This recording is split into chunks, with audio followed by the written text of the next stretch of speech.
title up there, and girls. We see the title up there. Make sure you guys comment and share my videos too. I appreciate it, man.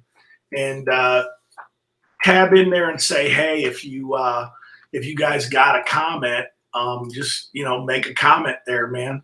I appreciate it. Look at that. Now I'll pop it right up there. Got a first hello comment right there. I think that's Chuck. This isn't a sales video. This isn't a sales video, nor is it a safety video this morning. What I want to talk about is, first and foremost, is I want to talk about those two events. Register, guys, nationalcleaningexpo.com. Either one of them are up. The registration should be open. How you guys doing? Everybody's in there chiming in. What's up? What's up? What's up? What's up, man? Make sure you guys like it and share this thing if you guys can. Those events are free. It's pretty cool, guys, that they're free events. They're actually ginormous training events. They're going to be crazy. Biggest in the industry. Biggest in the industry. Anyways, what I wanted to talk to you guys today about, this is just some real stuff, man. 37 years, man. It's hard to believe I've been doing this for 37 years. But I had a lot of, and you guys can ask some questions too if you want. I had a lot of issues and struggles with this. And we had, first and foremost, we had technicians that were subcontractors. And then we had technicians that you can say work for corporate, okay? And we had a lot of issues with performance situations and how to properly pay somebody, and make them feel like that they could advance themselves and make more money. Everybody wants to better themselves. Everybody wants to make more money.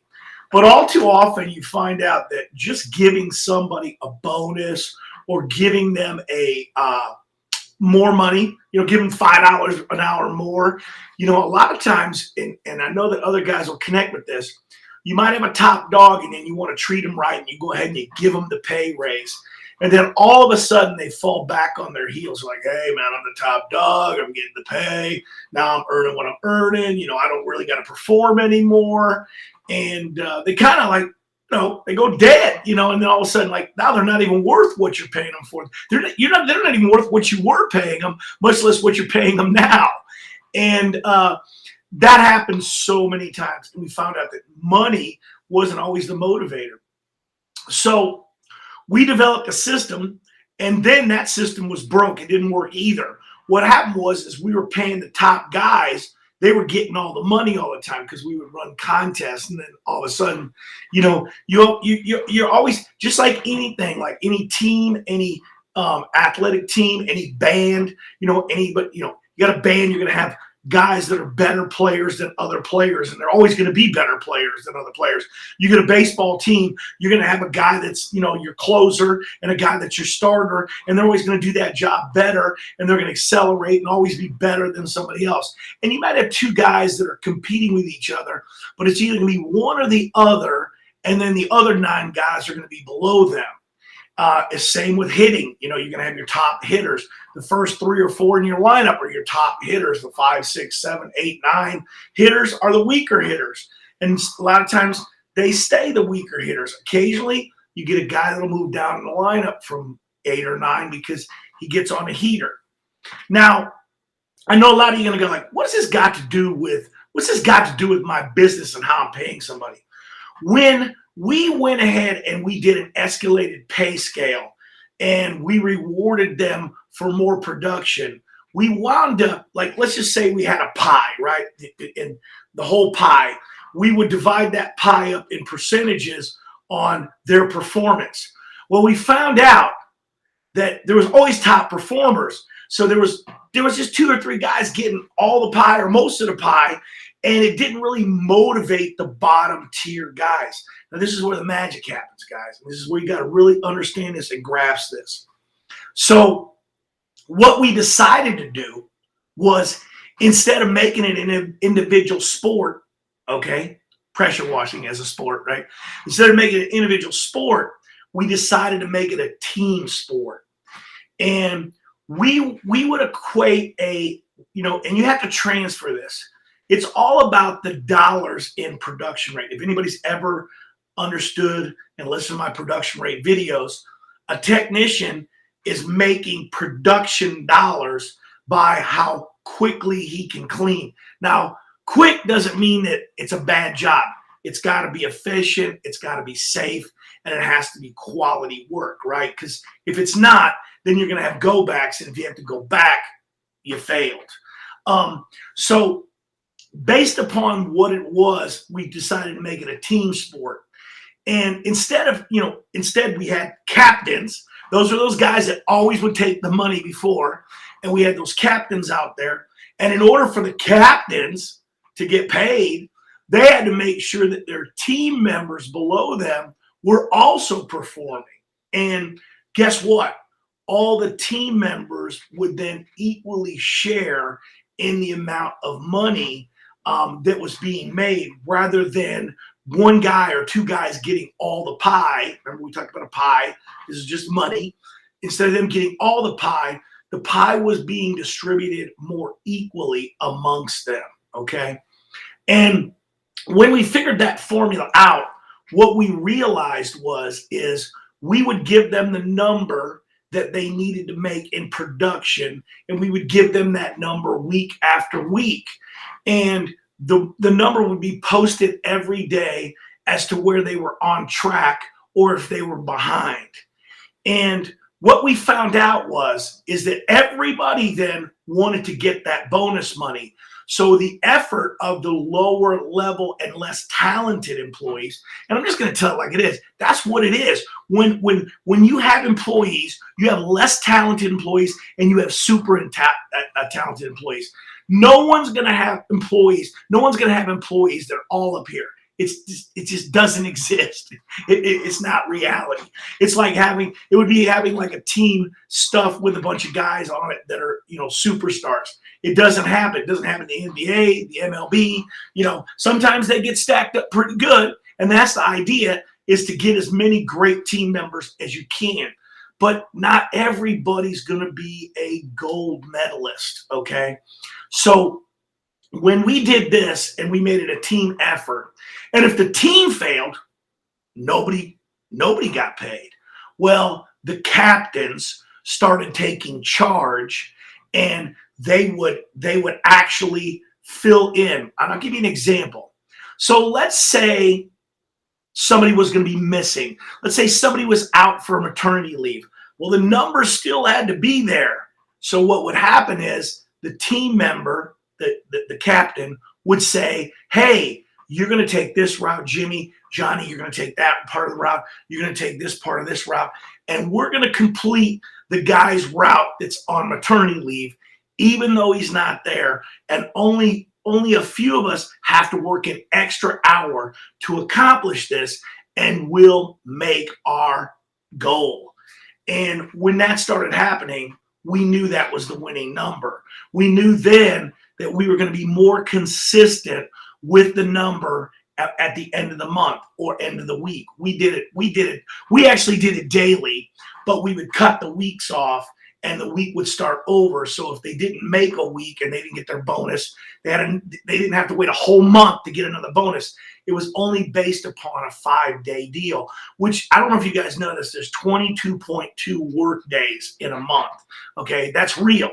And if you want to start analyzing the math, you really got to understand this and start knowing that.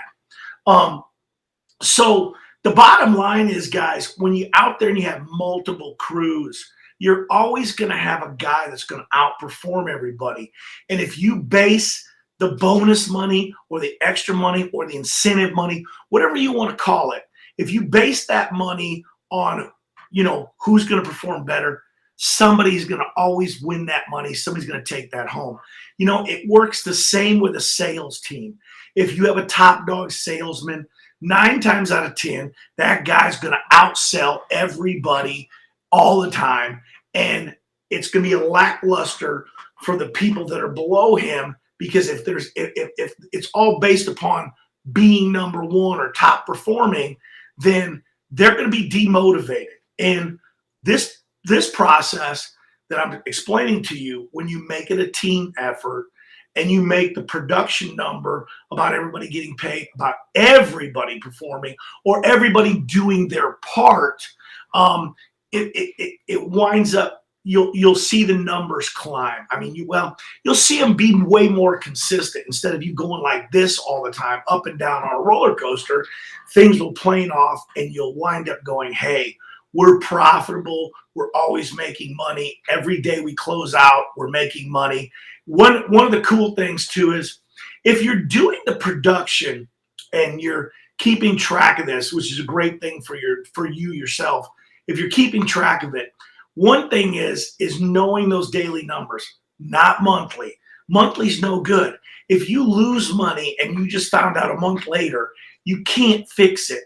If you're doing daily numbers and you know in the morning, hey, last night or the day before, I didn't make any money, you can go back, analyze what the problem was, and fix it. So you don't continue to lose money. You fix the problem immediately. Guys, I hope some of this stuff helped you. Man, make sure you like the post. Make sure you guys comment. I appreciate you guys tuning in. Like it, share it, follow me on Facebook. I started a new YouTube account. I got many YouTube accounts, but I started a new one that this thing should be feeding to here as well, and also on LinkedIn. Guys, if you're not there, follow me there too. Twitter. I'm on every social media platform that there is. But I just wanted to make this video.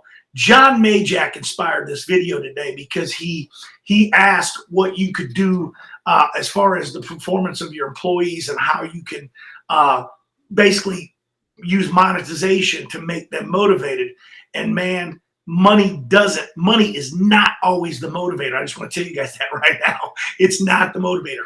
But if you get guys competing against each other and work as a team and lift each other up and, hang in there for the other team members when maybe they're sick, they took off a day, they're on maternity leave, whatever the case may be, and the other team members know, hey, we have to make the production number at the end of the week to get our bonuses. You know what?